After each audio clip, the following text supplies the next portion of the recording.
사도신경하심으로 신앙 고백하시겠습니다. 전능하사 천지를 만드신 하나님 아버지를 내가 믿사오며 그 외아들 우리 주 예수 그리스도를 믿사오니 이는 성령으로 잉태하사 동정녀 마리아에게 나시고 본디오 빌라도에게 고난을 받으사 십자가에 못 박혀 죽으시고 장사한 지 사흘 만에 죽은 자 가운데서 다시 살아나시며 하늘에 오르사 전능하신 하나님 우편에 앉아 계시다가 저리로서 산자와 죽은 자를 심판하러 오시리라. 성령을 믿사오며 거룩한 공예와 성도가 서로 교통하는 것과 죄를 사하여 주시는 것과 몸이 다시 사는 것과 영원히 사는 것을 믿사옵나이다. 아멘. 찬송가 325장입니다. 325장입니다.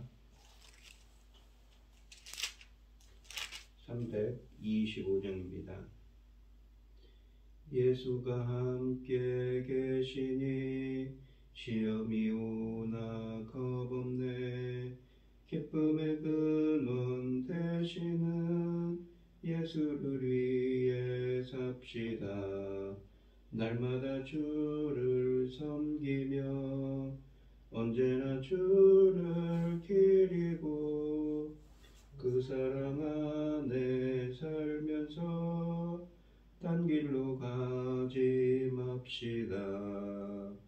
이 세상 사는 동안에 주 이름 전파하면서 무한한 복락 주시는 예수를 위해 삽시다. 날마다 주를 섬기며 언제나 주를 기리고 그 사랑 안에 살면서 딴 길로 가지 맙시다. 이 세상 친구 없어도 예수는 나의 친구니 불의한 일을 버리고 예수를 위해 삽시다. 날마다 주를 섬기며 언제나 주를 기리고 그 사랑 안에 살면서 딴 길로 가지 맙시다. 주께서 심판하실 때 잘했다 칭찬하리니 이러한 상급 받도록 예수를 위해 삽시다. 날마다 주를 섬기며 언제나 주를 기리고 그 사랑 안에 살면서 딴 길로 가지 맙시다. 아멘. 오늘 함께 하실 하나님의 말씀은 신명기 17장 8절로 20절 말씀입니다. 신명기 17장 8절로 20절입니다. 교독을 하겠습니다. 제가 먼저 읽겠습니다. 내 성중에서 서로 피를 흘렸거나 다투었거나 구타하였거나 서로 간에 고소하여 내가 판결하기 어려운 일이 생기거든 너는 일어나 내 하나님 여호와께서 택하실 곳으로 올라가서 레위 사람 베들람과 당시 재판장에게 나아가서 물으라. 그리하면 그들이 어떻게 판결할지를 내게 가르치리니 여호와께서 택하신 곳에서 그들이 내게 보이는 판결의 뜻대로 내가 행하되 그들이 내게 가르치는 대로 삼가 행할 것이니 그들이 내게 가르치는 대로 그 뜻대로 그들이 내게 행하는 판결대로 행할 것이요 그들이 내게 보이는 판결을 이겨 좌로나 우로나 치우치지 말 것이라. 그 사람이 만일 부고하게 행하고 내 하나님 여호와 앞에 서서 섬기는 제사장이나 재판장에게 듣지 아니하거든 그 사람을 죽여 이스라엘 중에서 악을 취하여 버리라. 그리하면 온 백성이 듣고 두려워하여 다시는 무법하게 행하지 아니하리라. 내가 내 하나님 여호와께서 내게 주시는 땅에 이르러 그 땅을 차지하고 거주할 때에 만일 우리도 우리 주위의 모든 민족을 같이 우리 위에 왕을 세우겠다는 생각이 나거든.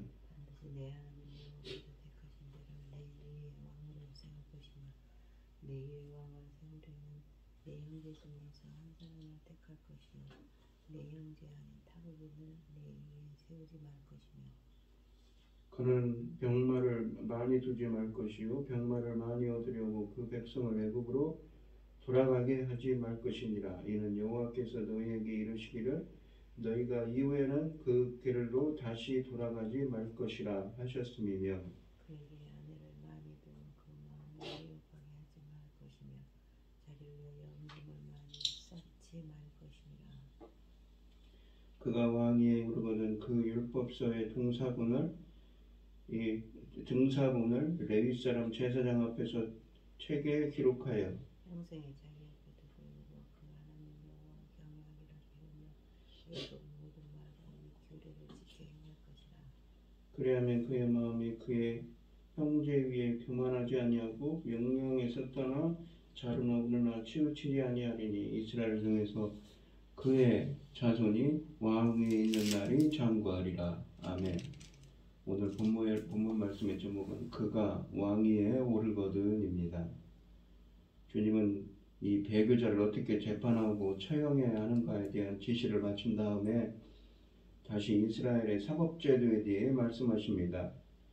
8절로 13절 말씀은 재판의 상소에 대한 규례에 대해 말씀하십니다. 본문은 16장 18절에서 시작된 재판 규례의 마지막 부분으로 신명기에서 처음으로 언급되고 있습니다. 이스라엘의 재판 제도는 2심 제도로서 1심에 해당하는 지방 재판장에서 해결하기 어려운 사건은 2심에 해당하는 중앙 재판정에 상소하여 다루도록 되어 있습니다. 오늘날로 말하면 대법원에 대한 규례입니다. 만일 각 성읍에서 임명된 재판관들이 판결하기 어려운 일들이 생기면 이 법정으로 넘겨 결정하도록 하라는 것입니다.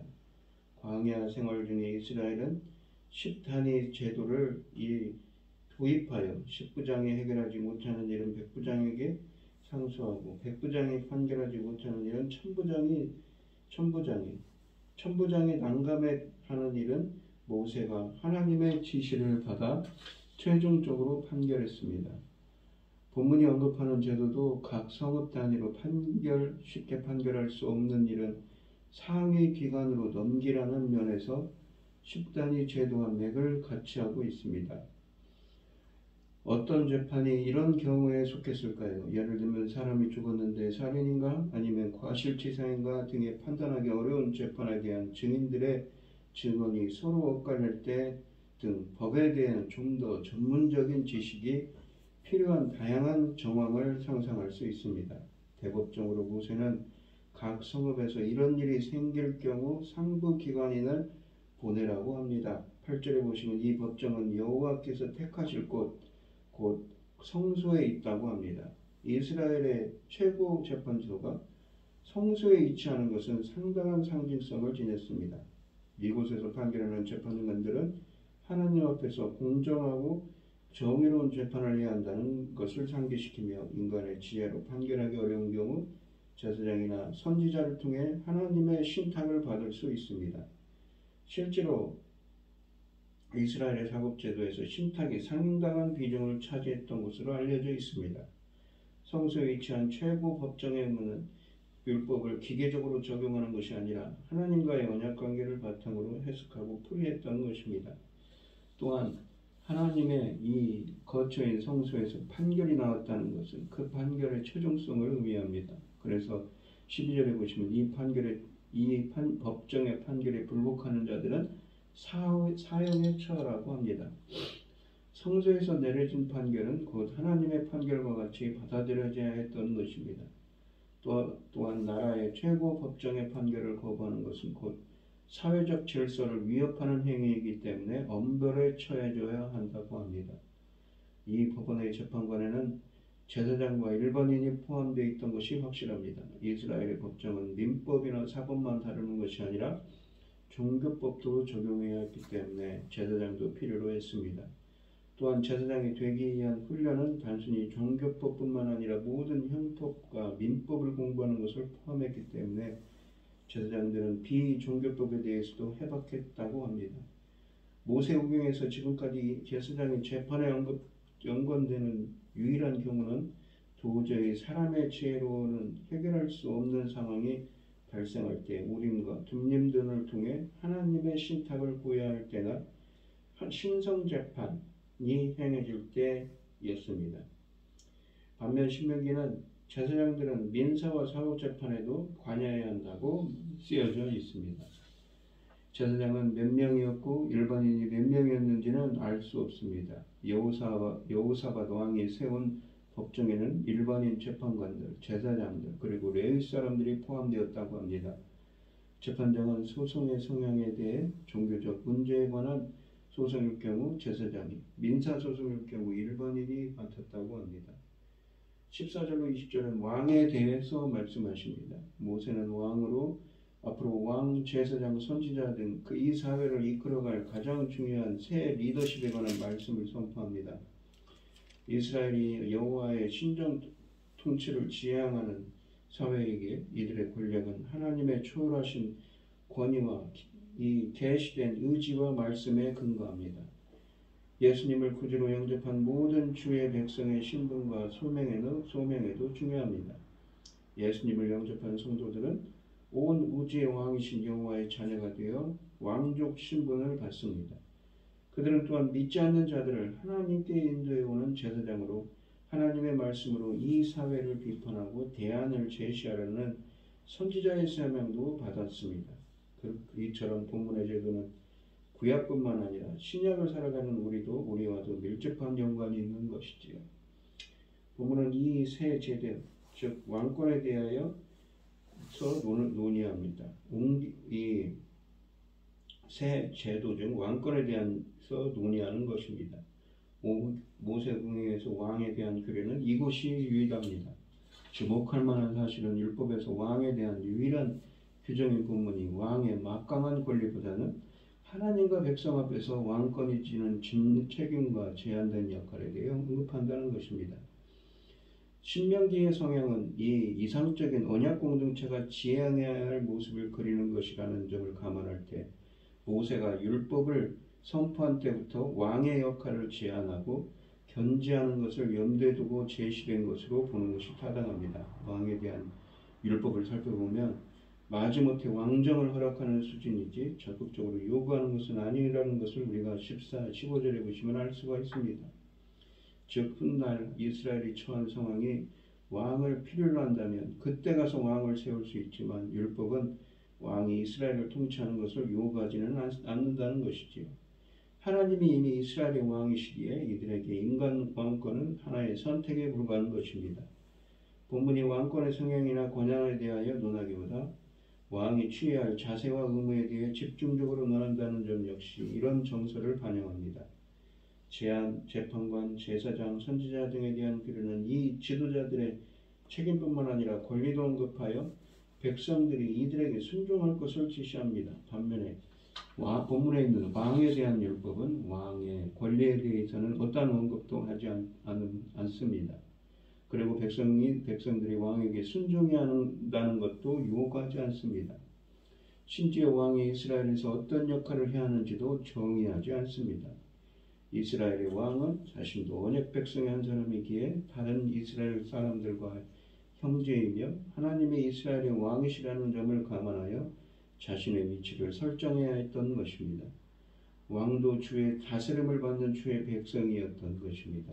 이스라엘이 가나안에 정착할 때쯤에 주변 국가들은 이미 왕정 체제에 돌입해 있었다는 점을 감안할 때 이스라엘이 정착한 후에도 오랜 세월 동안 왕을 세우지 않았다는 점은 매우 특이합니다.